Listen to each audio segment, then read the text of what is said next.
नमस्कार साथियों,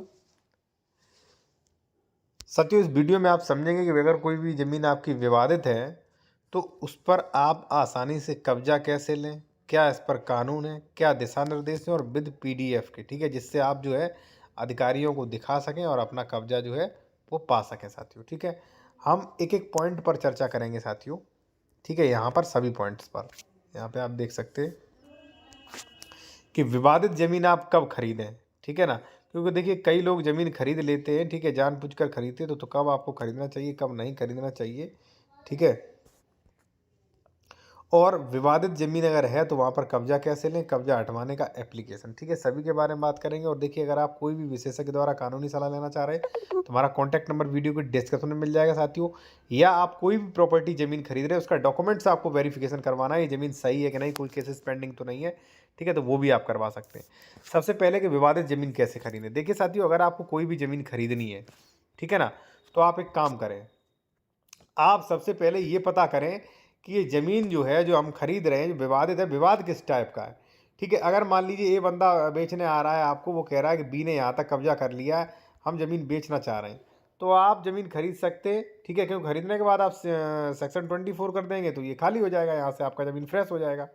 मान लीजिए बी ने पूरा कब्जा कर रखा है यहाँ पे, ठीक है, ए आपको बेच रहा है, तो ऐसी भी ज़मीन आप खरीद सकते हैं। डॉक्यूमेंट्स वगैरह देख लेना, ठीक है ना, 134 कर सकते हैं, धारा 134, तो बेदखली हो जाएगा उसका। ठीक है, अन्य कोई मैटर है, ठीक है, तो आप देख के खरीद लीजिए ज़मीन, अगर खरीदने लायक है तो खरीद सकते हैं। ठीक है, आप चाहे तो मुझसे डॉक्यूमेंट्स भी चेक करवा सकते हैं कि ज़मीन जो है रिकवर हो जाएगी कि नहीं, वो भी आपको बता दिया जाएगा। ठीक है, अब सेकंड क्वेश्चन आता है साथियों कि विवाद है ज़मीन पे, हम कब्जा कैसे लें। ठीक है, वो आप समझ लें। ठीक है, विवादित ज़मीन पे कब्जा कैसे लें। ठीक है, उससे पहले मैं कहूँगा साथियों कि यदि आप जूनियर एडवोकेट हैं तो कोर्ट ड्राफ्टिंग एवं नियम ई बुक ले सकते हैं। इसमें सारे टॉपिक मिलेंगे, स्टे कैसे ले, आदेश स्थगन, अवैध निर्माण हटवाने के लिए, दाखिल खारिज रुकवाने के लिए, कब्जा हटवाने के लिए, बेदखली, सीमांकन, संशोधन, ठीक है ना, घोषणात्मक वाद, कैविएट, एफआईआर, आरटीआई, ठीक है, और धारा 145 की प्रक्रिया तत्काल कब्जा हटवाने के लिए। ठीक है, कोर्ट केस, वाद पत्र, न्यायालय चयन, सब कुछ मिलेगा इसमें। ठीक है, नोट्स प्लस ड्राफ्ट, तो इसका स्क्रीनशॉट ले लें, अगर आप लेना चाहें तो ले सकते हैं। सीधा टॉपिक पे आते हैं कि विवादित जमीन पर कब्जा कैसे लें। देखिए साथियों, अगर आपने जमीन खरीदी है तो खरीदने वालों के लिए ये है, यहाँ पे देखिए कानून कहता है कि एक क्रेता अपने विक्रेता से बेहतर स्वामित्व नहीं रखता। ठीक है, मान लीजिए आपने ए से खरीदी तो ए बताएगा हमारा कब्जा कहाँ था, एक कब्जा दिलवाएगा, जिसने मतलब क्रेता है वो कब्जा दिलवाएगा। मान लीजिए नहीं दे पाता है, कोई दिक्कत होती है, नहीं कब्जा हो पाता, तो क्या कहा गया आगे वो देखो। देखिए साथियों, आगे कहा गया है कि एक क्रेता अपने विक्रेता से बेहतर स्वामित्व नहीं रख सकता है। एक सह अंशधारी अव्यक्त अंश विक्रय की विषय वस्तु हो सकती है, किंतु क्रेता को कब्जा तब तक नहीं दिया जा सकता है जब तक कि संपत्ति का विभाजन। अब देखिए, आपने प्रॉपर्टी खरीदी है, इस पर विवाद हो रहा है, ठीक है, तो आप ये समझें कि विवाद सह खातेदारक तो नहीं कर रहा है। अगर सह खातेदारक कर रहा है तो विभाजन करवाएं 116 117 में। ठीक है साथियों, अगर पड़ोसी सह खातेदारक कब्जा किए तो सीमांकन करवाएं धारा 24 में। ठीक है, और साथियों अगर अन्य कोई कब्जा किए तो 134 में बेदखली करवाएं, या आपने सौदरपूर्ण तरीके से, ठीक है, अपना जो है अपना कब्जा कर लें, ठीक है, पंचायत वगैरह से।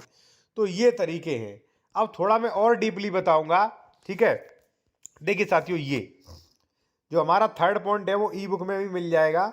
ठीक है ना, थर्ड पॉइंट जो है हमारा ई बुक में भी मिल जाएगा, अवैध कब्जा निर्माण रुकवाने के लिए ड्राफ्टिंग। ठीक है, जब भी आपका साथियों जमीन विवाद होता है तो मैं आपसे एक ही चीज कहूंगा कि आप बैठ के पहले मैटर को समझें कि हमारा मैटर क्या कह रहा है, ये किस दिशा में जा रहा है, किस सेक्शन से रिलीफ मिलेगी। ठीक है ना, और सही मार्गदर्शन लें, चाहे कार्रवाई करने में थोड़ा टाइम लगाए। ठीक है ना, अब देखिए यहाँ पे मैं आपको बताऊं, जैसे यहाँ पे नोट लिखा है, अवैध कब्जा संबंधी जिनमें शांति भंग हो सकती है, मान लीजिए ये है, और यहाँ पे लड़ाई वगैरह हो सकता है, कोई मारा जा सकता है, तो ऐसी कंडीशन में मैंने क्या लिखा है, 145 में जाए। ठीक है, संज्ञान लेने का अधिकार उपजिला मजिस्ट्रेट को है। ठीक है, नीचे आपको ड्राफ्टिंग भी मिलेगी, इसलिए आप तत्काल कार्रवाई करनी है तो आप स्थानीय उपजिला मजिस्ट्रेट के यहाँ प्रार्थना पत्र दे सकते, फिर भी कब्जा नहीं हटता है, ठीक है, मान लीजिए नई कार्रवाई हो रही है, तो धारा 134 में साथियों आप बेदखली कर सकते हैं। ठीक है, और अगर मान लीजिए बेदखलीकाबाद उपजिला अधिकारी की कोर्ट में ला सकते, फिर भी नहीं, अगर मैटर सॉर्ट आउट हो रहा है, तो आप ये देखें कि सेक्शन 24 से हमारा काम हो सकता है, अगर नहीं तो सेक्शन 24 में जा सकते हैं। अगर कई सह खातेधारक है तो धारा 116 117 में जा सकते हैं। तो कहने का मतलब साथियों ये है, अगर आपको कब्जे की लड़ाई लड़नी है, यानी कि आपको जमीन विवाद है, तो आप सही स्टेप लेके आप जल्दी कब्जा हटवा सकते हैं। अगर सही स्टेप नहीं लिया, गलत कानूनी प्रक्रिया आपको ऐसे ही मतलब रखेगी, कब्जा नहीं ले पाओगे आप, ठीक है। फिर भी आपका कोई कानूनी सलाह है तो आप कॉन्टैक्ट नंबर वीडियो डिस्क्रिप्शन में हमारा मिल जाएगा। और अगर आप ये ई बुक लेना चाहते हैं तो इसका स्क्रीनशॉट ले लीजिए, इसमें सारी चीज़ें आपको मिलेंगी, सभी टॉपिक आप देख सकते हैं, ठीक है।